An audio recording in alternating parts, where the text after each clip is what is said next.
সম্মানিত সুধী, সূরাতুল মুমিনুনের প্রথম 10টি আয়াতের বিশেষ ফজিলাত রয়েছে, তাৎপর্য রয়েছে। এই 10টি আয়াতের সংক্ষিপ্ত তাফসীর আমি আপনাদের সামনে পেশ করব ইনশাআল্লাহ বিইذনিল্লাহ। তো সূরাতুল মুমিনুন, আল্লাহ দেখেন মুমিনদের নামে সূরা দিয়েছেন সূরাতুল মুমিনুন, আবার কাফিরদের নামেও একটা সূরা ডেডিকেট করেছেন। সূরাটার নাম কি বলেন তো? সূরাতুল কাফিরুন। আবার মুমিনুনা কাফিরুনা মাঝামাঝি আল মুনাফিকুন, তাদের নামে আল্লাহ একটা সূরা দিয়েছেন সূরাতুল মুনাফিকুন। তো এই সূরাটা আমাদেরকে উৎসর্গ করা, আমাদের জন্য ডেডিকেট করা, মুমিনুন নামে এই সূরাটা। এই সূরাটা নাজিলের একটা প্রেক্ষাপট আছে, যেটাকে আরবিতে শানে নুজুল বলে। ওটা বলেই আমি মূল ব্যাখ্যা বা আলোচনার দিকে চলে যাচ্ছি। সম্মানিত সুধী, রাসূলুল্লাহ সাল্লাল্লাহু আলাইহি ওয়াসাল্লামের কাছে আল্লাহ তাআলা যে কোরআন নাজিল করেছেন, এই কোরআন যেটা লেটেস্ট ভার্সন অফ রেভিলেশনের সর্বশেষ ভার্সন, এটা আল্লাহ তাআলা বিষ্ণু ঈসা ইসলামের কাছে নানাভাবে নাজিল করতেন। কোরআন নাজিল হওয়ার অনেকগুলো পদ্ধতি ছিল, সবসময় একইভাবে কোরআন আসতো না। কখনো কখনো কোরআন আসতো মিসলা সলসালাতিল জারাস, আমরা ঘন্টা যখন বাজাই যে বিকট শব্দ হয়, এরকম বিকট আওয়াজে মাঝে মাঝে কোরআন নাজিল হতো। আপনাদের মনে থাকবার কথা, বাংলাদেশে আমরা যখন প্রাইমারি স্কুলে পড়তাম বা হাই স্কুলে পড়তাম, ঘন্টা শেষ হলে, একটা ক্লাস শেষ হলে দফতরি কি করতো বলেন তো? হ্যাঁ, দিত না? মনে পড়ে? পিকচারাইজেশন হচ্ছে? আচ্ছা, প্রচন্ড আওয়াজে ওই বেলের মধ্যে বাড়িয়ে দিত। তখন আমরা বুঝতাম কি একটা ঘন্টা হয়েছে। এক ক্লাস শেষে একটা দিত, দুই ক্লাস শেষে দুইটা, ক্লাস যখন সব শেষ তখন অনেকগুলো দিত, বুঝতাম যে ছুটি আমাদের।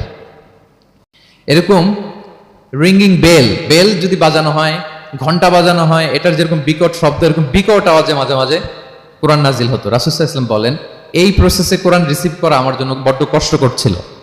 আমাদের আয়েশা রাদিয়াল্লাহু তাআলা আনহা বলেন, প্রচন্ড শীতের রাতে আমরা কাঁপতাম শীতে, আর বিষ্ণু সাল্লাল্লাহু আলাইহি ওয়াসাল্লাম ঘামতেন। ওয়া ইন্না জাবিনাহু লা ইয়াতাফাসসাদু আরাফান, আমরা শীতে কাঁপতাম, কম্বল জড়িয়ে রাখতাম, আর বিষ্ণুনবীর কপাল বেয়ে ঘাম ঝরতো। সুবহানাল্লাহি বিহামদিহি। এভাবে তিনি কষ্ট করে কোরআন রিসিভ করেছেন। এটা একটা পদ্ধতি। আরেকটা পদ্ধতি হচ্ছে মিসলা দাবিয়া সাউতিন নাহাল, মৌমাছির ভন ভন শব্দের মতো কোরআন নাজিল হতো। যখন নাজিল হতো, রাসূল সাল্লাল্লাহু আলাইহি ওয়াসাল্লামের মুখের সামনে, চেহারার সামনে মৌমাছি ভন ভন করলে যেরকম সাউন্ড, এরকম একটা সাউন্ড হতো। এটা সাহাবারা কাছাকাছি যারা থাকতেন ওনারা উইটনেস করেছেন অনেকবার। আজকের এই আলোচনাটা এটার সাথে প্রাসঙ্গিক, আমি বলবো আপনাদেরকে। দুইটা পদ্ধতি গেল। আরেকটা পদ্ধতি হচ্ছে মিন ওয়ারাই হিজাব, পর্দার অন্তরাল থেকে সরাসরি আল্লাহ কথা বলতেন, রাসূল সাল্লাল্লাহু আলাইহি ওয়াসাল্লাম শুনতো। এটা কেবল একবারই হয়েছে, মেরাজের রাতে। তারপর মাঝে মাঝে ইউলকা ফি কুলুবি রাসূলিল্লাহ, আল্লাহ রাসূল সাল্লাল্লাহু আলাইহি ওয়াসাল্লামের অন্তঃকরণে আল্লাহ তাআলা ঢেলে দিতেন ওয়াহী। আচ্ছা, আবার কখনো কখনো জিবরাইল আলাইহিস সালাম ওনার মূল আকৃতিতে ওহী নিয়ে আসতেন। ওনার যে বিসূরাতিহিল আসলিয়া, জিবরাইল আলাইহিস সালামের যে মূল সূরাত, এই সূরাতে আসতেন। এই সূরাতে রাসূল সাল্লাল্লাহু আলাইহি ওয়াসাল্লাম জিবরাইল আলাইহিস সালামকে জীবনে দুইবার দেখেছিলেন। একবার ওই যে হেরা গুহার ওখানে দেখেছিলেন, আর একবার সেই সিদরাতুল মুনতাহা মেরাজের রাতে দেখেছিলেন। 600 পাখা মেলে বিশাল আকৃতি নিয়ে পুরো দিগন্ত বিস্তৃত করে জিবরাইল আলাইহিস সালাম নেমে আসতেন। দুইবার এভাবে রাসূল সাল্লাল্লাহু আলাইহি ওয়াসাল্লাম দেখেছিলেন। এভাবে কোরআন নাজিল হতো। আবার কখনো কখনো রাসূল সাল্লাল্লাহু আলাইহি ওয়াসাল্লাম এই যে হিউম্যান শেপে, মানুষের আকৃতিতে আসতেন, দেখতে মানুষের মতো লাগতো। মানুষের আকৃতিতে জিবরাইল আলাইহিস সালাম এসে কোরআন পৌঁছে দিয়ে যেতেন। বিষ্ণু সাল্লাল্লাহু আলাইহি ওয়াসাল্লাম বলতেন, এই প্রসেসে ওহী রিসিভ করা আমার জন্য সবচেয়ে সহজ ছিল। এটা তো খুব স্বাভাবিক, ন্যাচারাল, যে একজন মানুষ এসে আমার সাথে কথা বললে, মানুষ মানুষের সাথে কথা বলবে, এটা তো খুব ফ্লেক্সিবল হবে, কমফোর্টেবল হবে। বাকি পদ্ধতিগুলো রাসূল সাল্লাল্লাহু আলাইহি ওয়াসাল্লামের জন্য কঠিন ছিল। এবং এই সূরাতে যখন জিবরাইল আলাইহিস সালাম আসতেন, তখন দিহিয়াতুল কালবি আল আনসারী নামে এক সাহাবীর সূরাতে আসতেন। ওনার তওবাটা আল্লাহর কাছে খুব পছন্দ হয়েছিল। জাহিলি যুগে অনেক কন্যা সন্তানকে তিনি জীবিত প্রচিত করেছিলেন। পরে একবার এমন রিপেন্টেন্ট হলেন, অনুতপ্ত হলেন, অনুশোচনায় পড়ে আল্লাহর কাছে এমন কান্না করলেন, আর অনুশোচনার চোখের পানি আল্লাহ বড্ড পছন্দ করেন। অনুতপ্ত বান্দা যখন অনুতপ্ত হয়ে কাঁদে, তার চোখের পানি তার চোখ বেয়ে, নাক বেয়ে জমিনে ড্রপ করার আগে আল্লাহ বান্দাকে মাফ করে দেয়। তো আল্লাহর কাছে এত পছন্দ হয়েছিলেন, মানুষের সূরাতে আসলে ওনার সূরাতে এসে তিনি কোরআন দিয়ে যেতেন বিষ্ণু সাল্লাল্লাহু আলাইহি ওয়াসাল্লামকে। তো মুসনাদে আহমদ ইবনে হাম্বল একটা হাদিস এসছে, ওমর ফারুক রাদিয়াল্লাহু তাআলা আনহু এই হাদিসটা বর্ণনা করেন। তিনি বলেন যে আমরা একবার বিষ্ণু সাল্লাল্লাহু আলাইহি ওয়াসাল্লামের পাশে বসা, হঠাৎ সামি'না দাবিয়া সাউতিন নাহাল, মৌমাছির ভন ভন শব্দ শুনতে পেলাম, কিন্তু তাকিয়ে দেখি কোনো মৌমাছি নাই। তখন বুঝলাম যে রাসূল সাল্লাল্লাহু আলাইহি ওয়াসাল্লাম ওহী রিসিভ করছেন। কি রিসিভ করছেন? ওহী রিসিভ করছেন। ঠিকই রাসূল সাল্লাল্লাহু আলাইহি ওয়াসাল্লাম কিবলামুখী হলেন, ফাস্তাকবালাল কিবলা। অনেকক্ষণ তিনি চুপ করে গম্ভীর হয়ে বসে থাকলেন, ওহী রিসিভ করলেন। এরপর সাহাবাদের দিকে তাকিয়ে উনি হেসে দিলেন।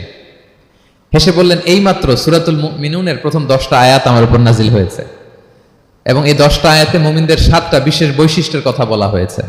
মান আকামাহুন্না দাখালাল জান্নাহ, যেই 7টা বৈশিষ্ট্য নিজের মধ্যে ধারণ করবে সে আল্লাহর জান্নাতের ওয়ারিস হয়ে যাবে। এবং এই আয়াতগুলো বলে আল্লাহ তাআলা সবশেষে এমনটাই বলেছেন যে উলাইকা হুমুল ওয়ারিসুন আল্লাযীনা ইয়ারিসুনাল ফিরদাউসা হুম ফিহা খালিদুন, যারা এই 7টা বৈশিষ্ট্য নিজের মধ্যে ধারণ করবে তারা জান্নাতুল ফিরদাউসের ওয়ারিস হয়ে যাবে, উত্তরাধিকার হয়ে যাবে। ওয়ারিস বুঝেন তো না? ওয়ারিস, ওয়ারিস মানে হচ্ছে আপনি বাবার কাছ থেকে ইনহেরিটেন্স হিসেবে যেটা পেলেন। বাংলাদেশে দেখবেন যে অনেক জমি জমার মধ্যে প্লটের মধ্যে সাইনবোর্ড দেয়া থাকে যে ক্রয় সূত্রে এই জমির মালিক অমুক, বায়না সূত্রে এই জমির মালিক অমুক, তারপর ওয়ারিস সূত্রে এই জমির মালিক আব্দুর রহমান লেখা থাকে না এরকম। ওয়ারিস সূত্রে মানেও এটা উনি কিনে নাই, এটা ওনার কার কাছ থেকে? বাবার কাছ থেকে পেয়েছেন, উত্তরাধিকার সূত্রে পেয়েছেন। তো দেখেন আল্লাহ তাআলা এই শব্দটাই, লিটারালি এই শব্দটাই ব্যবহার করেছেন যে আল্লাযীনা ইয়ারিসুনাল ফিরদাউসা হুম ফিহা খালিদুন। বিশ্বাসীরা যদি এই 7টা গুণ নিজের মধ্যে ধারণ করে তাহলে বাবার সম্পদে সন্তানের যেমনি ভাগ থাকে সে ওয়ারিস হয়, আমার এই উম্মতেরা, আল্লাহর এই বান্দারা জান্নাতুল ফিরদাউসের ওয়ারিস হয়ে যাবে। তো বলেন আমরা জান্নাতুল ফিরদাউসের ওয়ারিস হতে চাই কি চাই না? চাই, সবাই চাই। হ্যাঁ বলেন বলেন, চাই তো? ইনশাআল্লাহ ইনশাআল্লাহ, আল্লাহুম্মা জাআলনা মিনহুম। আমরা তাহলে শুনি আল্লাহ তাআলা কি বৈশিষ্ট্যের কথা বললেন যেগুলো ধারণ করলে আমরা জান্নাতুল ফিরদাউসের ওয়ারিস হব। আম্মাজান আয়েশা রাদিয়াল্লাহু তাআলা আনহাকে সাহাবারা জিজ্ঞেস করতেন যে আম্মাজান কাইফা কানা খুলুকু রাসূলিল্লাহ, আল্লাহ রাসূল সাল্লাল্লাহু আলাইহি ওয়াসাল্লামের আচরণ কেমন ছিল? তিনি বলতেন কানা খুলুকুহু আল কুরআন, রাসূল সাল্লাল্লাহু আলাইহি ওয়াসাল্লামের আচরণ ছিল কোরআনের মতো আচরণ। উম্মে সালামা রাদিয়াল্লাহু তাআলা আনহা আমাদের আরেক আম্মাজান, ওনাকে জিজ্ঞেস করা হলে উনি বলতেন রাসূল সাল্লাল্লাহু আলাইহি ওয়াসাল্লাম যখন রাস্তা দিয়ে হেঁটে যেতেন কাআন্নাল কুরআনা ইয়ামশি আলাল আরদ, মনে হতো লিভিং কোরআনটা রাস্তা দিয়ে হেঁটে যাচ্ছে। তো সাহাবারা যখন আরো ইন ডিটেইল জানতে চাইলেন তখন আম্মাজান আয়েশা বললেন তোমরা সূরা মুমিনুনের প্রথম 10 আয়াত পড়ো, এই 10 আয়াতে যা যা আল্লাহ বলেছেন এটাই ছিল খুলুকু রাসূলিল্লাহ, এটাই ছিল বিশ্বনবীর আচরণ। তো আসুন আমরা দেখি রাসূল সাল্লাল্লাহু আলাইহি ওয়াসাল্লামের আচরণ কেমন ছিল এবং কোন বৈশিষ্ট্যগুলো থাকলে আল্লাহ তাআলা আমাদেরকে জান্নাত দিয়ে ধন্য করবেন। সূরাতুল মুমিনুনটা আল্লাহ তাআলা শুরু করছেন ক্বাদ আফলাহাল মুমিনুন আল্লাযীনা হুম ফি সালাতিহিম খাশিউন, অর্থাৎ সফল হয়েছে তারা, ঈমান এনেছে যারা। প্রথম আয়াতের অর্থ হচ্ছে ক্বাদ আফলাহাল মুমিনুন, বিশ্বাসীরাই সফল হয়েছে। আল্লাহ তাআলা সফলতার মানদণ্ড এখানে ফিক্স করেছেন, ক্রাইটেরিয়া ফিক্স করেছেন ঈমান, বিশ্বাস, যেটা সবচাইতে দামি। সবচাইতে দামি কি? ঈমান, সবার উপরে ঈমান। এজন্য যারা ঈমান এনেছে আল্লাহর উপর, যারা বিশ্বাস স্থাপন করেছে তারাই সফল হয়েছে। তো এই বিশ্বাসীদের কিছু গুণাবলী থাকতে হবে, কিছু ফিচার থাকতে হবে, তবেই তারা জান্নাতের ওয়ারিস হবে। সেগুলো কি আল্লাহ শুরু করছেন। আল্লাহ বললেন প্রথম বৈশিষ্ট্য হচ্ছে আল্লাযীনা হুম ফি সালাতিহিম খাশিউন। 7টা বৈশিষ্ট্যের প্রথমটা বলতেছি, যারা সফল হয়েছে বিশ্বাসীরা, ওই বিশ্বাসীরা যারা তাদের সালাতে বিনয়াবনত থাকে, বিনম্র থাকে। সালাত যখন আদায় করে তারা খুশু খুদুর সাথে সালাত আদায় করে, এটা হচ্ছে প্রথম বৈশিষ্ট্য, বিনয়ের সাথে। খুশু খুদু মানে হচ্ছে অন্তরের একাগ্রতা এবং অঙ্গ প্রত্যঙ্গের একাগ্রতা। খুব সহজে আপনার অন্তরটাও থাকবে, এখানে আল্লাহর ভয় থাকবে, একাগ্র চিত্তে আপনি আল্লাহকে স্মরণ করবেন, আবার অঙ্গ প্রত্যঙ্গগুলো ঠিক থাকবে, এগুলো নড়াচড়া করবে না। আমরা অনেকে সালাতে দাঁড়ালে খুব বেশি নড়াচড়া করি, সালাতে কিন্তু খুব বেশি মুভমেন্ট করা যায় না, এটা নিষেধ। খুব জরুরি প্রয়োজন ছাড়া মুভমেন্ট করা নিষেধ। তো আল্লাহ বলেন আল্লাযীনা হুম ফি সালাতিহিম খাশিউন, প্রথম বৈশিষ্ট্য হচ্ছে যারা তাদের সালাতে বিনয়াবনত থাকবে, একাগ্র চিত্তে সালাত আদায় করবে। এতটা একাগ্র চিত্তে তারা অন্তরের মধ্যে এই উপলব্ধি ধারণ করবে যে আমি যে ইবাদত করছি এটা আল্লাহ দেখছেন, Allah is watching me, Allah is observing me, Allah তাআলা সরাসরি দেখছেন। এবং রাসূল সাল্লাল্লাহু আলাইহি ওয়াসাল্লাম এটাই বলেছেন যে আনতা আবুদাল্লাহা কাআন্নাকা তারাহু ফাইন লাম তাকুন তারাহু ফাইন্নাহু ইয়ারাক, এমন ভাবে ইবাদত করো মনে করো যে তুমি আল্লাহকে দেখছো। আর এটা যদি ভাবতে, এই উপলব্ধি আনতে যদি কষ্ট হয় তাহলে অন্তত এতটুকু তো ভাবো যে আল্লাহ তোমায় দেখছেন, আল্লাহ আমাকে দেখছেন। এই ভাবনাটা অন্তরে আনা যায় না? চাইলেই আনা যায়। আমরা যেন এই উপলব্ধিটা নিজেদের মধ্যে রিয়েলাইজেশনটা বিল্ড আপ করার চেষ্টা করি যে আমি যে মুসল্লায় দাঁড়ালাম, এই যে আমি কিয়ামুল লাইল করতেছি, এই যে তারাবিতে আমি 20 রাকাত পড়তেছি লম্বা সময় ধরে, আল্লাহ কিন্তু দেখছেন। আমার সিজদা, আমার রুকু, এগুলো আল্লাহ তাআলা সরাসরি কি করছেন? দেখছেন। এই ফিল নিয়ে যদি আপনি সালাতে দাঁড়ান, এটা হচ্ছে খুশু খুদু। সাহাবারা এতটা বিনয়াবনত ভাবে একাগ্র চিত্তে নিমগ্ন হয়ে সালাতে প্রবেশ করতেন। মরুভূমির মাঝখানে ওনারা সালাত পড়ার সময় মাঝে মাঝে মরুভূমির পাখি এসে ওনাদের কাঁধে বসে যেত, মাথায় বসে যেত। পাখিগুলো মনে করতো এগুলো হয়তো খেজুর গাছ টাছ কিছু একটা হবে। কি হবে? খেজুর গাছ হয়তো হবে। আবার যখন রুকুতে যেতেন পাখি উড়াল দিত। তার মানে কি? খুব বিনয়াবনত ভাবে, বিনম্র চিত্তে ওনারা সালাত অফার করতেন। তাহলে এটা হচ্ছে প্রথম বৈশিষ্ট্য প্রিয় ভাইরা। আমরা যেন সালাতে অত্যন্ত বিনয়ের সাথে একাগ্র চিত্তে with full of solemnity and submission একটা সাবমিসিভ ভাব যেন আপনার থাকে, যে আপনি নিজেকে সর্বোচ্চ উজাড় করে নিজেকে আল্লাহর কাছে পেশ করছেন। এই অ্যাটিটিউডটা যেন আমাদের নামাজের মধ্যে থাকে। এটা হচ্ছে 1 নম্বর বৈশিষ্ট্য, আল্লাযীনা হুম ফি সালাতিহিম খাশিউন, যারা বিনয়াবনত ভাবে থাকে। অনেকে বলে হুজুর মন বসে না নামাজে আমার। এটা অনেকের প্রশ্ন, অনেকের জিজ্ঞাসা যে মনটা ধরে রাখতে পারি না, নামাজে দাঁড়ালেই সারাদিন যেটা মনে হয় না ওইটা নামাজে মনে চলে আসে, এরকম হয় না? সারাদিন এটাকে কি যেন ভাবতেছিলাম মনে নাই, নামাজে দাঁড়ালেই মন চলে আসে। তারপরে মনকে আরবিতে বলে, অন্তরকে বলে কলব। কলব মানে যেটা খুব নড়াচড়া করে, মুভমেন্ট করে, ওইটাই কলব। মন দেখবেন এদিকে ছোটে ওদিকে ছোটে। ওই যে আমরা ছোটবেলায় একটা গান শুনতাম, গানটা হচ্ছে পাগল মন, মন কেন এত কথা বলে। মানে মন এদিকে ছোটে ওদিকে ছোটে, মনকে ধরে রাখা বড্ড জটিল, কষ্টকর। তো এটা স্বাভাবিক। অনেকেই বলে হুজুর আমার মন থাকে না নামাজে, একাগ্র চিত্তে নামাজ তো আদায় করতে চাই কিন্তু মনটাকে ধরে রাখা যায় না। তো কিভাবে এই খুশু খুদু সাবমিসিভনেস আপনি কিভাবে বাড়াবেন, এটাও বিষ্ণু ইসলাম আমাদেরকে ইনস্ট্রাক্ট করেছেন, গাইড করেছেন। কিভাবে এই খুশুটা আসবে, অন্তরের মধ্যে একাগ্রতা আসবে। 1 নম্বর পদ্ধতি হচ্ছে খুশু খুদু বাড়ানোর। সালাতে যখন আপনি দাঁড়াবেন, বিষ্ণু বলেন সল্লু সলাতান মুআদ্দিয়া। বিষ্ণু বলেন মনে করো যে নামাজটা পড়তেছো এটা হতে পারে তোমার বিদায়ী নামাজ, শেষ নামাজ জীবনের, হতে পারে না?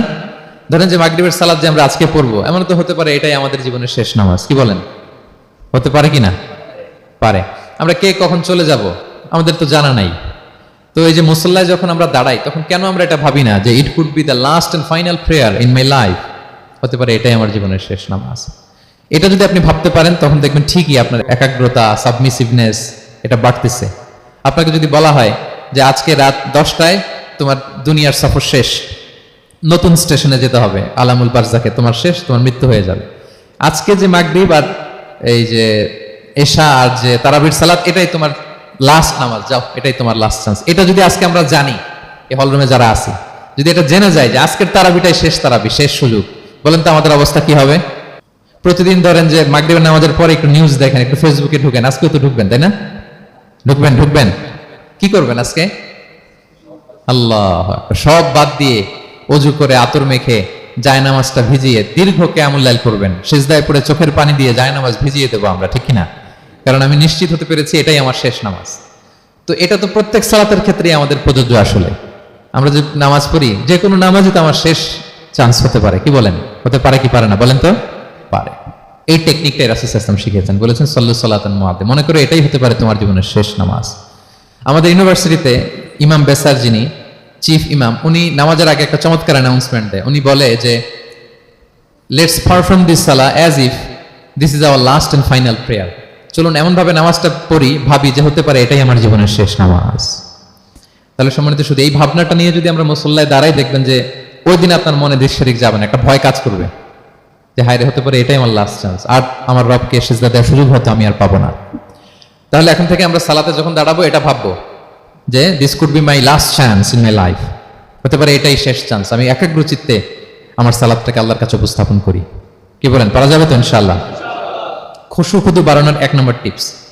খুশু খুদু বাড়ানোর 2 নম্বর টিপস হচ্ছে তাড়াহুড়ো না করা। আমরা অনেকে তাড়াহুড়ো করি, রুকু থেকে হুট করে দাঁড়িয়ে যাই, তারপরে সোজা হয়ে দাঁড়িয়ে না থেকে তাড়াতাড়ি সেজদায় চলে যাই, 2 সেজদার মাঝখানে ধীরস্থির ভাবে বসার কথা আমরা না বসেই 2য় সেজদায় চলে যাই। এই প্রবণতা আমাদের অনেকের আছে না? এটা কিন্তু নিষেধ। তা'দিলুল আরকান, বাকি সব মাযহাবে এটা ফরজ। আপনি তাড়াহুড়ো করলে আপনার নামাজই হবে না। আর আমাদের মাযহাবে, হানাফি মাযহাবে এটা ওয়াজিব। ওয়াজিব তরক করলে সাউ সিজদা দিতে হয়। 2 সেজদার মাঝখানে আপনি সুস্থির হয়ে বসবেন। অনেকে দেখা যায় একটা সেজদা দিয়ে মাথা কোনো রকম উঠিয়েই আরেক সেজদায় বসেও নাই ঠিক মতো আরামসে, এরকম আছে না? এটা যদি কেউ করে আমাদের মাযহাব অনুযায়ী তার সাউ সিজদা দিতে হবে।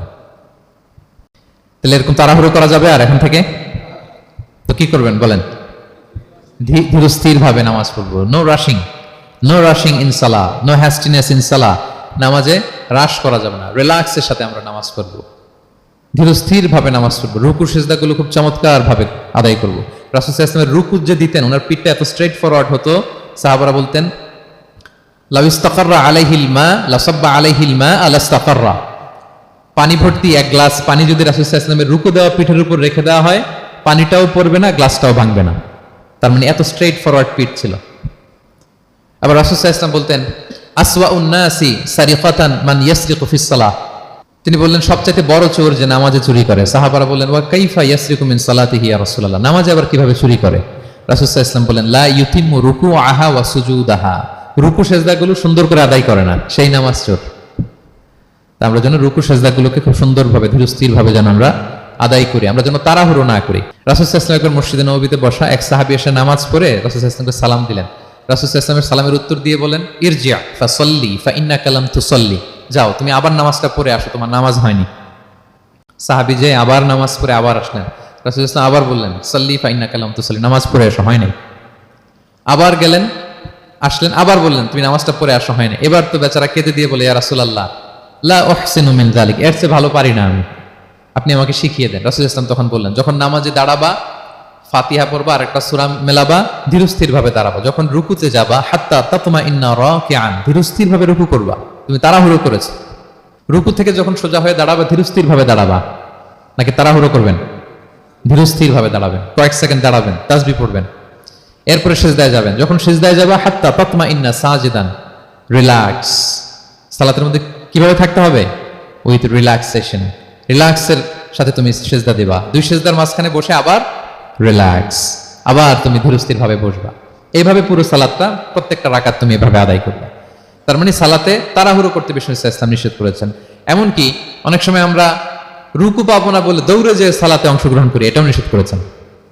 আমরা অনেক সময় এরকম করি না? মাগরিবের নামাজে রুজু করতেছি, ইমাম সাহেব ওয়াদ-দুহা ওয়াল লাইলি ইযা সাজা, এই সূরাটা তো মুখস্থ, তো টের পাচ্ছি যে আমি এখন মুখ ধুইতেছি আর সূরা দোহা তো শেষ হয়ে যাবে, কোন রকম ওযু করে দৌড়ে যে অংশগ্রহণ করে যাতে রাকাতটা পায়, এটা নিষেধ করেছেন বিষ্ণু ইসলাম। এটা করবেন না। আপনি ধীরস্থির ভাবে ওযু করবেন, ধীরস্থির ভাবে যাবেন, তাড়াহুড়ো করবেন না। আপনি কার সামনে যাচ্ছেন? মালিকুল আমলাক, রাজাধিরাজ, আরশের অধিপতি। আপনি তাড়াহুড়ো করে গেলে তো আপনি হাঁপাতে হাঁপাতে অস্থির হয়ে যাবেন, ব্রেথ ইন ব্রেথ আউট করতে করতে। ধীরস্থির ভাবে যাবেন, অংশগ্রহণ করবেন। রাসূল সাল্লাল্লাহু আলাইহি ওয়াসাল্লাম বলেন ইদা উকিমাতিস সালাতু ফালা তা'তুহা তাসআউন, নামাজ শুরু হয়ে গেলে দৌড়ে দৌড়ে যে অংশগ্রহণ করবে না। আলাইকুম বিসাকিনা, ধীরস্থির ভাবে যে অংশগ্রহণ করবে। ফামা আদরাকতুম ফাসাল্লু, ধীরস্থির ভাবে যে যতটুকু পাও অতটুকুই পড়ো। ওমা ফাতাকুম ফাআতিমু, যেটা ছুটে যায় নিজে পরে দাঁড়িয়ে আদায় করে নাও। সুবহানাল্লাহ বিহামদি, কত সহজ করে দিয়েছেন। তাহলে সালাতে তাড়াহুড়ো করা যাবে? প্রিয় ভাইরা বলেন তো, তাড়াহুড়ো করা যাবে আর আজকে থেকে? না, আমরা তাড়াহুড়ো করবো না, আমরা ধীরস্থির ভাবে যে সালাতে অংশগ্রহণ করবো, তাহলে আপনার খুশু বাড়বে। দুইটা টিপস গেল। 3 নাম্বার হচ্ছে জামাতে সালাত আদায় করতে হবে, তাহলে আপনার একাগ্রতা বাড়বে। সলাতুল জামাআতি তাফদুলু সলাতাল ফাযি বি27 দারাজা, একাকী নামাজ পড়লে যে সওয়াব, জামাতে পড়লে 27 গুণ বেশি সওয়াব। জামাতে পড়বেন। রাসূল সাল্লাল্লাহু আলাইহি ওয়াসাল্লাম সবসময় জামাতে সালাত পড়তেন।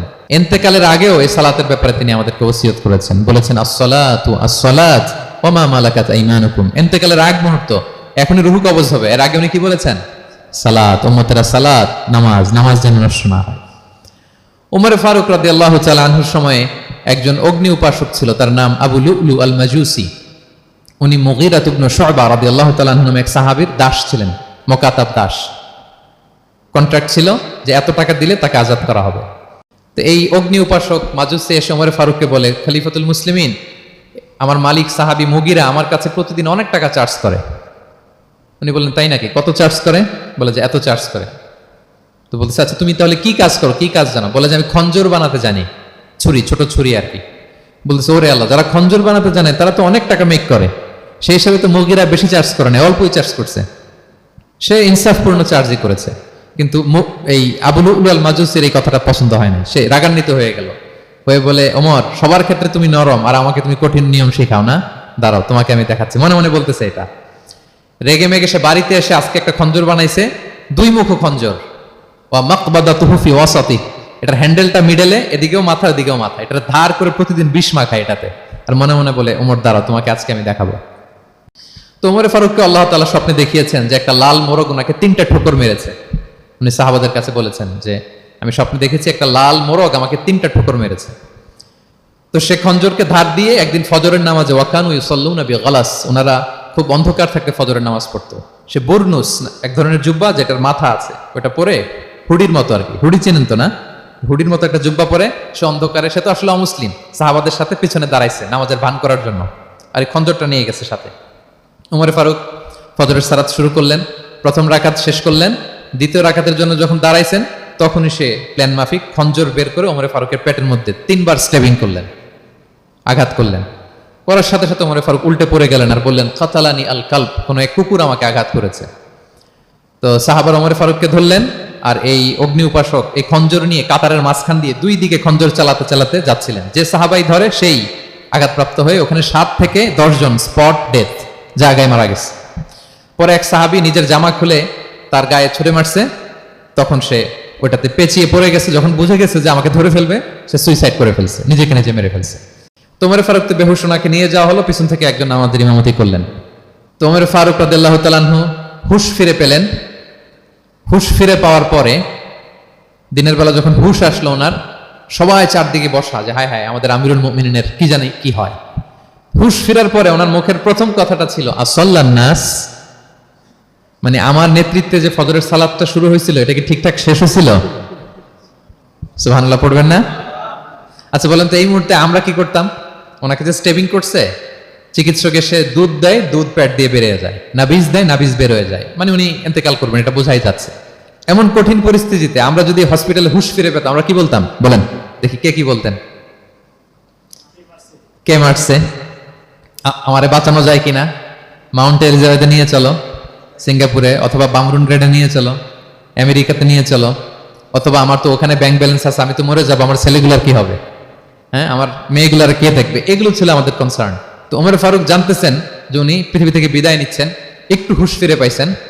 হুশ ফিরে পাওয়ার পরে প্রথম কথাটা ছিল আসল্লান নাস, লোকেরা কি নামাজ পড়েছিল? আল্লাহু আকবার। তাহলে এটা কত গুরুত্বপূর্ণ ইবাদত, কিভাবে এই সালাতকে সাহাবারা অফার করতেন। তো খুশু খুদুর সাথে যদি আমরা সালাত অফার করতে চাই, আমাদেরকে জামাতে পড়তে হবে। একাকি পড়লে দেখবেন মনে দিকে যায়, ওদিকে যায়, কয় রাকাত পড়ছি ভুলে যাই, এরকম হয় না? একাকি পড়তে গেলে এটা করা যাবে না, জামাতে পড়তে হবে। সালাতে কি কি বলতেছেন এগুলোর অর্থ বুঝে যদি সালাত অফার করেন, তাইলে আপনার সালাতে মনোযোগ থাকবে। সুবহানা রাব্বিয়াল আলা, সুবহানা রাব্বিয়াল আযীম এর অর্থ কি? সূরা ফাতিহা যে প্রতিদিন পড়ি, কি সুন্দর প্রার্থনা সূচক বাক্য, এর অর্থ কি? আল্লাহ সকল প্রশংসা তোমার, আল্লাহ তুমি দয়াময় মেহেরবান, আল্লাহ তুমি বিচার দিবসের মালিক, যেদিন তোমার আরশের ছায়া ছাড়া কোনো ছায়া থাকবে না। নবীদের যে পথে চালিয়েছে ওই পথে আমাদেরকে চালাও, যারা ভ্রান্ত হয়েছে, যারা তোমার ক্রোধের শিকার হয়েছে ওই পথে আমাদেরকে চালিও না। কি চমৎকার চমৎকার কথা মালা দিয়ে আমরা এই দোয়াগুলো পড়ি। আমরা অর্থ বুঝি না বলে আমাদের হৃদয়েও টাচ করে না, ঠিক কিনা? দেখবেন আরব শায়েকরা যখন কিয়ামুল লাইল করে, তারাবির সালাত পড়ায়, অনেক অনেক আয়াতে ওনা ডুকরে ডুকরে কেঁদে ওঠে আওয়াজ করে। কারণ কি? জাহান্নামের আয়াত, আযাবের আয়াত, পূর্ববর্তী উম্মত যে ধ্বংস হয়েছে, কিভাবে ওদেরকে বিকট আওয়াজ দিয়ে, গ্রাউন্ড সাউন্ড গ্রেনেড দিয়ে ধ্বংস করা হয়েছে, বন্যা দিয়ে ধ্বংস করা হয়েছে, কিভাবে এদেরকে বাতাস দিয়ে নাস্তানাবুদ করে দেওয়া হয়েছে, এগুলো যখন পড়ে ওনারা কাঁদে। আযাবের আয়াত আসলে কাঁদে, জান্নাতের আয়াত আসলে সাবলীল কণ্ঠে তেলাওয়াত চালিয়ে যায়। এর কারণ কি বলেন? অর্থ বুঝে। আমরা যেন সালাতে অর্থ বুঝে সালাত অফার করার চেষ্টা করি। পাশাপাশি সালাতের সুন্নাহগুলো যেন আমরা পড়ি, সালাতের যে সুন্নাহ আছে, সুনানুস সালাহ, এগুলো যেন আমরা পড়ি, মনোযোগ আরো বাড়বে। সানাগুলো পড়বেন, ফাতিহা শেষে আওয়াজ করে আমিন বলবেন, অথবা ফিসফিসি কণ্ঠে আমিন বলবেন। বিষ্ণু ইসলাম বলেন, ইদা আম্মান আল ইমামু ফাআমিনু, ইমাম আমিন বললে তোমরাও আমিন বলো, কারণ এই মাত্র একটা দোয়া করা হয়েছে। সূরা ফাতিহাটা কি? একটা দোয়া। ইদা ওয়াফাকা তামিনুকুম তামিনাল মালাইকাতি গুফিরা লাহু মা তাকাদ্দামা মিন যামবিহি ওয়া মা তাআখার। রাসূল সাল্লাল্লাহু আলাইহি ওয়াসাল্লাম বলেছেন, ইমাম যখন আমিন বলে তোমরাও তখন আমিন বলো, কারণ তোমরা যখন আমিন বলো ফেরেশতারাও আমিন বলে। আর তোমাদের আমিন আর ফেরেশতাদের আমিন যখন একসাথে হয়ে যায়, তোমাদের পূর্বের সব গুনাহ আল্লাহ মাফ করে দেয়। এটা আমিন বলা সুন্নাহ, বলবেন। নামাজ বাঁধার পরে সুন্নাত নামাজে, নফল নামাজে সানাগুলো পড়বেন, কত চমৎকার অর্থবোধক সানা আছে। আমরা তো শুধু সুবহানাকাল্লাহুম্মা বিহামদিকা ওয়া তাবারাকা ইসমুকা ওয়া তাআলা জাদ্দুকা শুধু এটাই পড়ি। রাসূল সাল্লাল্লাহু আলাইহি ওয়াসাল্লাম তাকবীরে তাহরিমে বাঁধার পরে অনেক চমৎকার চমৎকার দোয়া পড়তেন। ইন্না সলাতি ওয়া নুসুকি ওয়া মাহইয়ায়া ওয়া মামাতি লিল্লাহি রাব্বিল আলামিন। আমার সালাত, আমার ইবাদত, আমার জীবন মরণ সবটাই কার জন্য? এই দোয়াটা পড়তেন শুরুতেই। তারপর পড়তেন ওয়াজ্জাহতু ওয়াজহিয়া লিল্লাযী ফাতারাস সামাওয়াতি ওয়াল আরদা হানিফা ওয়া মা আনা মিনাল মুশরিকিন। আমার সবকিছুকে আমি এক সত্তার দিকে ফেরালাম একনিষ্ঠ হয়ে, আর আমি মুশরিক নই, আমি আল্লাহর দিকে একনিষ্ঠ হলাম। এই দোয়াগুলো পড়তেন। আল্লাহুম্মা বাঈদ বাইনি ওয়া বাইনা খাতায়ায়া কামা বাআদতা বাইনাল মাশরিকি ওয়াল মাগরিব। আল্লাহুম্মা নাকিনি মিন খাতায়ায়া কামা ইউনাক্কা আস-সাওবুল আবয়াদু মিনাদ দানাস। আল্লাহুম্মা আগসিল খাতায়ায়া বিল মাই ওয়াস সালজি ওয়াল বারাদ। এগুলো সানা, এগুলো যে সানা আমরা জানিই না। সানা মানে হচ্ছে প্রশংসা সূচক কথা। আমরা শুধু সুবহানাকাল্লাহুম্মা ওয়া বিহামদিকা এতটুকুই পড়ি। রাসূল ইসলাম বলতেন, আল্লাহ আমার আর আমার গুনার মাঝে এতটুকু দূরত্ব করে দাও, পূর্ব থেকে পশ্চিম যত দূর, আমার আর আমার গুনার বোঝার মাঝে এতটুকু দূরত্ব তুমি করে দাও। সাদা কাপড় যেমনি ধুয়ে ফকফকা করা হয়, আল্লাহ আমাকে তুমি গুনামুক্ত করে এরকম ফকফকা সাদা বানিয়ে দাও, শুভ্র বানিয়ে দাও। আল্লাহ আমাকে তুমি বরফ দিয়ে, ঠান্ডা পানি দিয়ে, তুষারপাত দিয়ে ধুয়ে আমার গুনাহগুলো তুমি পরিষ্কার করে আমাকে তুমি নিষ্পাপ করে দাও। এগুলো বলে এরপরে আলহামদুলিল্লাহ রাব্বিল আলামিন সূরা ফাতিহা শুরু করতেন। সালাম ফিরানোর আগে বিষ্ণু সাল্লাল্লাহু দোয়ায়ে মাসুর পড়তেন। কত চমৎকার মাসুর দোয়া আছে। আবার বিষ্ণু বলতেন, লা ইউসাল্লিমান্না আহাদুকুম হাত্তা ইয়াতাআওয়াযা আন আরবা মিন আযাবিল কবর, মিন আযাবি জাহান্নাম, মিন ফিতনাতিল মাহইয়া ওয়াল মামাত ওয়া মিন ফিতনাতিল মাসিহিদ দাজ্জাল। আমার কোন উম্মত যেন সালাম ফিরানোর আগে এই চারটা জিনিস থেকে পানাহ চাওয়া ছাড়া যেন সালাম না ফিরায়। একটা কি, আল্লাহ তুমি জাহান্নামের আযাব থেকে বাঁচাও, আল্লাহ তুমি কবরের আযাব থেকে বাঁচাও, আল্লাহ জীবন মরণের ফিতনা থেকে বাঁচাও, আল্লাহ তুমি দাজ্জালের ফিতনা থেকে বাঁচাও। পড়ে না আমিন। তো এত এঙ্গেজমেন্ট যদি আপনার নামাজে থাকে, আপনার মন এদিক সেদিক যাবে? হ্যাঁ, আপনি অর্থ খেয়াল করতেছেন, আযাবের আয়াত আসলে আপনি অশ্রুসিক্ত হচ্ছেন, আপনি দোয়ায়ে মাসুর পড়ছেন, আপনি সানা পড়ছেন, আপনি দীর্ঘ সময় কিয়ামুল লাইল করতেছেন, আপনার মনে এদিক সেদিক ছুটবে? বলেন তো ছুটবে না। এই টিপস গুলো বিষ্ণু সাল্লাল্লাহু আলাইহি ওয়াসাল্লাম শিখিয়েছেন। এগুলো যদি আমরা পালন করি তাহলে আল্লাযীনা হুম ফি সালাতিহিম খাশিউন, বিনম্র চিত্তে সালাত আদায়কারী হিসেবে আমরা আল্লাহর কাছে পরিগণিত হব। তাহলে প্রথম নাম্বার শর্তটা বুঝতে পারছেন কিভাবে সালাত আদায় করতে হবে? হ্যাঁ বলেন তো একজন, কি করতে হবে? কিভাবে সালাত? খুশুর সাথে, বিনয় অবনত চিত্তে, সাবমিসিভ ভাবে, নাকি তাড়াহুড়ো করবেন? কিভাবে পড়বেন নামাজ? ধীরে সুস্থে, উইথ রিল্যাক্স। দুই নম্বর আল্লাহ বলেন, ওয়াল্লাযীনা হুম আনিল লাগবি মুআরিদুন। এক নম্বরে তো তারা নামাজে যখন দাঁড়ায় ধীর স্থির ভাবে খুশুর সাথে পড়ে। দুই নম্বর হচ্ছে তারা অনর্থক কাজ থেকে বিরত থাকে। অনর্থক কথা, কাজ এগুলো মুমিনরা বলে না, এগুলো তো জড়ায় না। মিনিংলেস কোনো কাজের সাথে বিশ্বাসীদের কোনো সম্পর্ক, অর্থবোধক কাজ, ভালো কাজ, কল্যাণমূলক কাজ, সামাজিক কাজ, মানবতার কল্যাণে যে কাজগুলো আছে এগুলোর সাথে তারা জড়ায়। বিষ্ণু সাল্লাল্লাহু আলাইহি ওয়াসাল্লাম বলেছেন, মিন হুসনি ইসলামিল মারই তারকুহু মা লা ইয়ানি। ব্যক্তির ইসলামের সৌন্দর্য হচ্ছে যে ব্যক্তি এমন কোনো কাজ করবে না যেটার কোনো মিনিং নাই। মিনিংলেস কাজ থেকে সে বেঁচে থাকবে। মুহাদ্দিসিনে ইকরাম এই হাদিসটাকে বলে রুবউদ্দিন, মানে দিন ইসলামকে যদি 4 ভাগ করেন, এই 4 ভাগের 1 ভাগের কথা এই হাদিসের মধ্যে চলে আসছে। সেটা কি? যে বিশ্বাসীরা কোনো অনর্থক কাজে জড়ায় না নিজেদেরকে। অনর্থক কাজ, কথাবার্তা, অপ্রয়োজনীয় আড্ডা, অপ্রয়োজনীয় খুশগল্প, অন্যকে নিয়ে সমালোচনা, অন্যের গীবত, শেকায়াত, ওর এই সমস্যা, ওর এই সমস্যা, চায়ের আড্ডাতে আমরা এরকম সমালোচনার ঝড় তুলি, ঠিক কিনা বলেন? ঠিক কিনা? এটা করা যাবে না।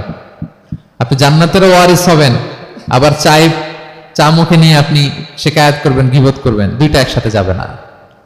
তাহলে বিশ্বাসীরা কোনো অনর্থক কাজে জড়ায় না, মিনিংলেস কাজে জড়ায় না। তারা ভালো কাজে, কল্যাণের কাজে জড়ায়। মিনিংলেস কোনো কথাও বলে না, কারণ তারা জানে মা ইয়ালফিযু মিন কাউলিন ইল্লা লাদাইহি রাকীবুন আতীদ। আমরা যা বলি, মুখ নিঃসৃত যা বের হয়, এটাকে লিখে রাখার জন্য একদল ফেরেশতা আছে, রাকীব পর্যবেক্ষণকারী, আতীদ একেবারে প্রহরীর মতো আছে। বললেই টুকে নেয়, বললেই টুকে নেয় সব। সূরা ইয়াসিন আল্লাহ বলেন, ওয়া কুল্লা শাইইন আহসাইনাহু ফি ইমামিন মুবিন। আমি ইমামুম মুবিন নামক এক দালিলি রেজিস্ট্রি খাতায় সবকিছু তুলে রাখছি, সব পাই টু পাই আপনি পাবেন। আপনি অবাক হবেন, মালি হাযাল কিতাবি লা ইউগাদিরু সাগীরাতান ওয়ালা কাবীরাতান ইল্লা আহসাহা। এটা কেমন আমলনামা, ছোট্ট ভালো কাজ করেছে ওইটাও আছে, ছোট্ট খারাপ করেছে ওইটাও আছে। অবাক হবেন আপনি, সব আল্লাহ তাআলা সেখানে তুলে রাখবেন। তো বিশ্বাসীরা কোনো অনর্থক কথা কাজের সাথে জড়ায় না, এজন্য কারণ তারা জানে এগুলো সব রেকর্ডেড, সব রেকর্ডেড। আপনার কোনো কাজ যদি রেকর্ড করা হয় এবং বলা হয় যে এটা গণমানুষের কাছে উপস্থাপন করা হবে, আপনি কি করবেন তখন বলেন তো? খুব সতর্ক হয়ে চলবেন, সতর্ক হয়ে বলবেন। হ্যাঁ, এই যে আমরা যে এই ক্যামেরা থাকলে যেভাবে কথা বলি, সবসময় কি এইভাবে বলি না? আমরা যখন নিজেদের ঘরোয়া আড্ডায় বসে আমরা কত কথা বলে ফেলি, ইনফরমাল অনেক কথা বলি, যেগুলো ক্যামেরা থাকলে বলি না, কারণ এটা ফরমাল, এটা কোটি মানুষের কাছে যাবে, সবাই শুনবে, সবাই জানবে, এজন্য আমরা সাবধান হয়ে কথা বলি। কি বলেন? তো এই যে এই ক্যামেরা কিন্তু অদৃশ্য ক্যামেরা চারদিকে আমাদের, ইমামুম মুবিন নামক অদৃশ্য ক্যামেরা দিয়ে সব রেকর্ড করা হচ্ছে। রেকর্ড করে দিচ্ছেন কে? পাই টু পাই হিসাব চাওয়া হবে। আল্লাহর সুপ্রিম কোর্টের কাঠগড়ায় সব হিসাব চাইবেন আল্লাহ তাআলা, আপনি যে দেখবেন। তো বিশ্বাসীরা এই সেন্সটা মাথায় রাখে, সব যেহেতু রেকর্ডেড, যা মনে চায় মুখ দিয়ে বলা যাবে, যা মনে চায় করা যাবে না। এজন্য অহেতুক কথাবার্তা, অহেতুক সমালোচনা, অহেতুক গসিপিং, অহেতুক কমেন্টস এগুলো করব না। এখন সোশ্যাল মিডিয়ার যুগে দেখবেন যে কমেন্টসের বন্যা বয়ে যায়, যার যেটা মনে চায়, কারণ ধরার কেউ নাই, দেখার কেউ নাই, বলার কেউ নাই, যা মনে চায় লিখতে থাকে। হ্যাঁ, বিশাল একজন বড় মাপের লোক, তার ওখানে যে লিখতেছে যা মনে চায়, গালি গালাজ, ওনাকে অ্যাডভাইস দেওয়া, নাসিহাত দেওয়া ইচ্ছে মতো। বিশ্বাসীরা এটা করে না, তারা অনর্থক কোনো কাজে জড়ায় না, এবং কেউ জড়াতে চাইলেও তাকে স্পেস দেয় না। একদল আছে দেখবেন যে আপনি আজে বাজে কাজে জড়ান না, এটা আবার অনেকের ভালো লাগে না, তো তারা এসে আপনাকে জড়াতে যাবে, তর্ক করবে, আপনার সাথে ডিবেট করবে, পায়ে পাড়া দিয়ে ঝগড়া করবে, এরকম আছে না নাই? আপনার কমেন্ট বক্সে এসে দেখবেন যে গালি দিবে, হ্যাঁ, ট্যাগিং করবে, পোক করবে, আপনার মানে আপনাকে অস্থির বানাতে চাইবে। আপনি কি করবেন? আপনিও আরেকটা গালি দিয়ে দিবেন কমেন্টসে, আপনারও তো স্বাধীনতা আছে নাকি? আপনি দিবেন গালি, কি করবেন? সালাম দিবেন। কি দিবেন? ওয়া ইযা খাতাবাহুমুল জাহিলুনা ক্বালু সালামা। সূরা ফুরকানে আল্লাহ বলেছেন যে মূর্খরা যখন অনর্থক তর্ক করতে আসতে চায়, বিশ্বাসীরা তাদের সাথে ওই ফাঁদে তারা পা দেয় না, তারা কি করে? সালাম দিয়ে কেটে পড়ে। তাহলে পায়ে পাড়া দিয়ে যদি কেউ এখন থেকে ঝগড়া করতে চায় আমাদের সাথে, আমরা কি করব? সালাম দিয়ে ওখান থেকে কেটে পড়ব। তাহলে বিশ্বাসীদের 2 নম্বর বৈশিষ্ট্য, ওয়াল্লাযীনা হুম আনিল লাগবি মুরিদুন, বিশ্বাসীরা অনর্থক কাজে জড়ায় না। 3 নম্বর হচ্ছে ওয়াল্লাযীনা হুম লিযাকাতি ফাঈলুন, বিশ্বাসীরা তাদেরকে যদি আল্লাহ তাআলা ধন সম্পদ দিয়ে সমৃদ্ধশালী করে, তারা যাকাত দেয়। কি দেয়? আপনারা যাকাত দেন তো নাকি? দেখে তো মনে হচ্ছে সবাই ব্যবসায়ী, হ্যাঁ, চেহারা দেখে মনে হচ্ছে মাশাআল্লাহ অনেক সম্পদের মালিক। যাকাত দিতে হবে। আমরা যে যাকাত দেই, এটাকে আমরা করুণা করি বলেন তো? না, যাকাত হচ্ছে গরিবের হক। ওয়াফি আমওয়ালিহিম হাক্কুন লিসাইলি ওয়াল মাহরুম, আল্লাহ বলে ধনীদের সম্পদে গরিবদের অধিকার আছে। তারপর যখন কারো অধিকার দিলেন, আপনি কি তার প্রতি করুণা করলেন? হ্যাঁ, অধিকার কি করুণা বলেন তো? না, আপনার সম্পদে গরিবের অধিকার, আপনি করুণা করেন নাই, বরং আপনার থেকে যাকাত নিয়ে ওই গরিব আপনাকে করুণা করে গেছে। কারণ যাকাত নেওয়া তার জন্য আবশ্যক না, আপনার দেয়া আবশ্যক। ও যদি বলে আমি যাকাত নিব না, তো আপনি কারে দিবেন? ও যাকাত গ্রহণ করে আপনাকে বাঁচালো, তাহলে credit goes to them, thanks goes to them. ইসলাম চায় এই যে অর্থনৈতিক তারল্য, এটা সমাজে সবার কাছে থাক, এক পাশে গাছতলা আরেক পাশে পাঁচতলা, এরকম বিভাজন ইসলাম চায় না। ইসলাম চায় সবার হাতে টাকা পয়সা থাক। কাইলা ইয়াকুনা দুলাতান বাইনাল আগনিয়াই মিনকুম, টাকা পয়সা যেন শুধু ধনীদের মধ্যে সার্কুলেট না হয়, সবার কাছে যেন যায়। এজন্য আল্লাহ বলেন তোমাদের সম্পদে গরিবের অধিকার আছে। এটা করুণা না, এটা অধিকার। আর যদি এই ফরজ ইবাদত আপনি আদায় না করেন, আল্লাহ বলেন কঠিন শাস্তি তোমাদের জন্য অপেক্ষা করছে। আল্লাযীনা ইয়াকনিজুনা আয-যাহাবা ওয়াল ফিদ্দাতা ওয়া লা ইউনফিকুনাহা ফি সাবিলিল্লাহ ফাবাশশিরহুম বিআযাবিন আলীম। স্বর্ণ জমায়, রূপা জমায়, ব্যাংক ব্যালেন্স, যাকাত দেয় না, তাদের জন্য কঠিন আযাব, কঠিন আযাবের সুসংবাদ দিয়েছেন আল্লাহ। দুঃসংবাদ না, সুসংবাদ, মানে হেয় করে, তুচ্ছ করে আল্লাহ তাআলা বলেছেন। ছেলে ইংরেজি পরীক্ষায় ফেল করছে, মা বলে ফেল করছে না, পড়াশোনা তো নাই, তোমার বাবা আসুক, এমন মাইট দিবে, মাইট দিলে মজা টের পাবা। আচ্ছা বলেন তো, মাইট দিলে কি মজা লাগে না ব্যথা লাগে? কিন্তু মা কি বলছে? মজা টের পাবা, মানে ওরে তুচ্ছ করে তাচ্ছিল্য করে বলছে, মায়ের তীব্রতা বোঝানোর জন্য বলছে যে এমন মাইট দিবে, টের পাবা, দাঁড়াও তোমার বাবা আসুক আজকে ঘরে। আল্লাহ ওইটাই বললেন। এই সম্পদগুলোকে লোহার খুন্তি বানিয়ে জাহান্নামের আগুনে পোড়ানো হবে। 3 জায়গায় ছাকা দেওয়া হবে, ফি তুকওয়া বিহা জিবাহুহুম, কপালে, পাজরে, পিঠে।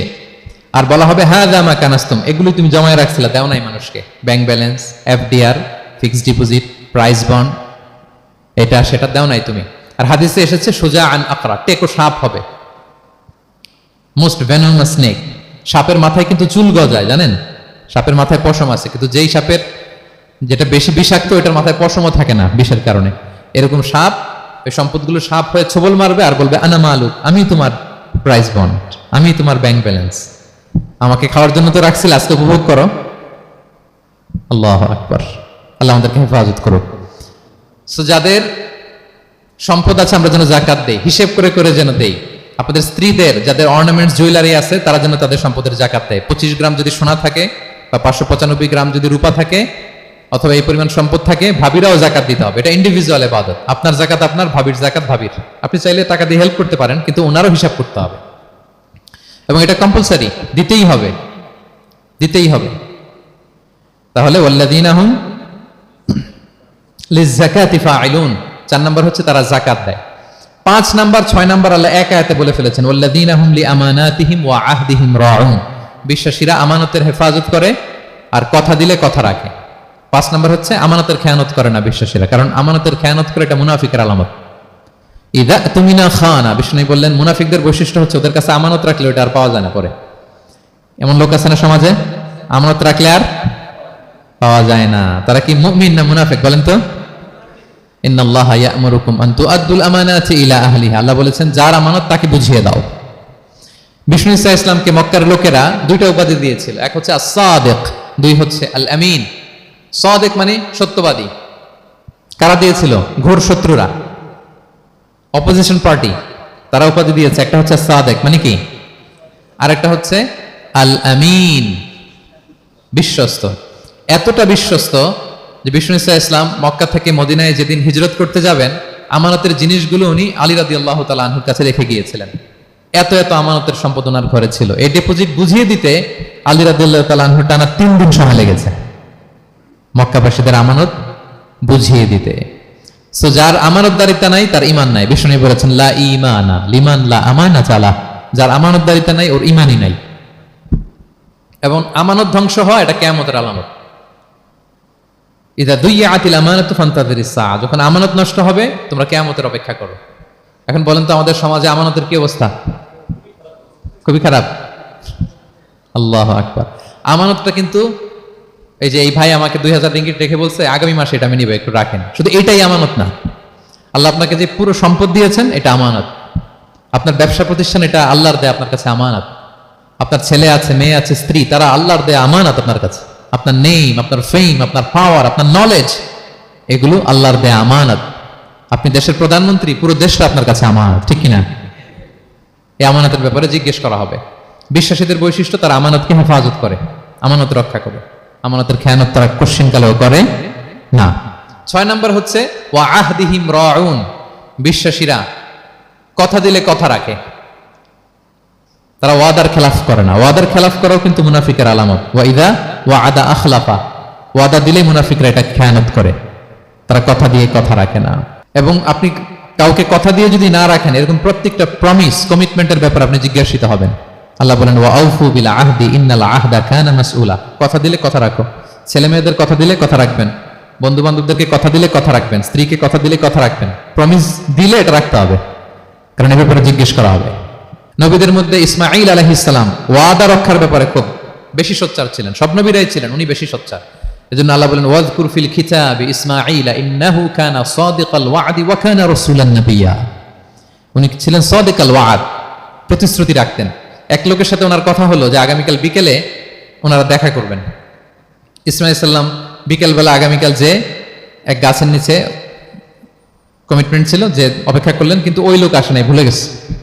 ইসমাঈল সাল্লাম ভাবলেন আজকে ভুলে গেছে, মনে হয় আগামীকাল আসবে, আগামীকাল আমি যাবো। এরপরের দিন আল্লাহ নবী ইসমাইল যে ওই লোকের জন্য ওখানে হাজির, কিন্তু ওই লোক ওই দিনও আসে নাই। ইসমাঈল সাল্লাম বললেন মনে হয় এরপরের দিন আসবে। ইসমাঈল সাল্লাম এরপরের দিনও যায় হাজির। এভাবে একদিন 2 দিন না, টানা 30 দিন উনি আসরের পরে ওই গাছের নিচে ওই লোকের জন্য অপেক্ষা করেছেন। কারণ ইন্নাল আহদা কানা মাসউলা, কথা দিলে কথা রাখতে হবে। তো এখন আমরা কথা দিয়ে কথা রাখি তো নাকি? রাখেন রাখেন, সবাই বলেন এই চেষ্টা করতে হবে, রাইট? কথা দিলে আমরা যেন কথা রাখি। সবশেষে 7 নম্বর আল্লাহ বললেন ওয়াল্লাযীনা হুম আলা সালাওয়াতিহিম ইউহাফিজুন, বিশ্বাসীরা তাদের সালাত হেফাজত করে। একটু খেয়াল করে দেখেন, 7টা গুণের প্রথমটাও কি নিয়ে? সালাত নিয়ে, আবার শেষটাও। তার মানে কি বোঝা গেল? এটা বেশি গুরুত্বপূর্ণ না কম গুরুত্বপূর্ণ?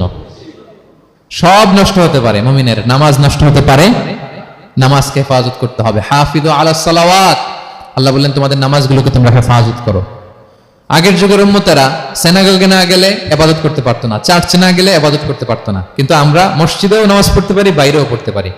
5টা বিশেষ বৈশিষ্ট্য আল্লাহ তাআলা বিষ্ণু ঈসা ইসলামকে দিয়েছিলেন। এর মধ্যে একটা হচ্ছে জুইলাত লি আল আরদু কুল্লুহা মাসজিদান ওয়া তাহুরা, আল্লাহ আমার জন্য পুরো জমিনটারে মসজিদ বানাই দিয়েছে। পুরো জমিন, আপনি ফ্লাই করতেছেন, বিমানে পড়তে পারবেন। আপনি সাগরে আছেন, জাহাজে পড়তে পারবেন। আপনি বিকেলবেলা মাঠে আছেন, ওযু থাকলে আল্লাহু আকবার বলে দাঁড়ায় যাবেন, বন্ধুদেরকে নিয়ে যে কোনো জায়গায় নামাজ পড়া যায়, ঠিক কিনা? এই নামাজ নিয়ে কোনো এক্সকিউজ চলবে না। No excuse will be granted that day. দাঁড়িয়ে পড়তে পারেন না, বসে পড়তে হবে। বসে পারেন না তো শুয়ে পড়তে হবে। শুয়ে পারেন না তো ইশারায় পড়তে হবে। ওযুর জন্য পানি নাই তো তায়াম্মুম করে পড়তে হবে, ঠিক কিনা? হাফিজু আলা সালাওয়াত, সালাতের ব্যাপারে সচেষ্ট হও, কারণ এটা প্রথম হিসেব চাইবেন আল্লাহ। আল্লাহ বলেন আউয়ালু মা ইউহাসাবু বিহিল আবদু ইয়াউমাল কিয়ামাতি আস-সালাহ। কিয়ামতের সর্বপ্রথম হিসেব হবে নামাজের। আওয়াজ করে বলেন কিসের? ফা ইন সালাহাত সালাহা সাইরু আমালি। নামাজের হিসেব যদি সহজ হয় সব সহজ, আর নামাজের হিসেব যদি গন্ডগোল হয় পুরো আমল নামায় গন্ডগোল লেগে যাবে প্রিয় ভাইরা। তাই আমরা যেন সালাতের ব্যাপারে যত্নবান হই, আমরা যেন খুশু খুদুর সাথে সালাত পড়ি, আমরা যেন অনর্থক কথাবার্তা কাজ থেকে যেন বেঁচে থাকি। আল্লাহ যাদেরকে আমাদেরকে সম্পদ দান করেছেন আমরা যেন ফরজ যাকাতটুকু আদায় করি, আমরা যেন আমানতের ব্যাপারে সাবধান হই, সচেতন হই, আমানতকে যেন রক্ষা করি, আমরা যেন কথা দিলে কথা রাখি, এবং যে কোনো মূল্যে আমরা যেন সালাতকে হেফাজত করি। আমাদের সব মিস হতে পারে, কাজকে আমরা বলবো যে নামাজ আছে, নামাজকে বলা যাবে না আমার কাজ আছে, ঠিক কিনা বলেন? আওয়াজ করে বলেন ঠিক কিনা? কাজকে কি বলবো আমরা, নাকি নামাজকে বলবেন আমার একটু কাজ আছে?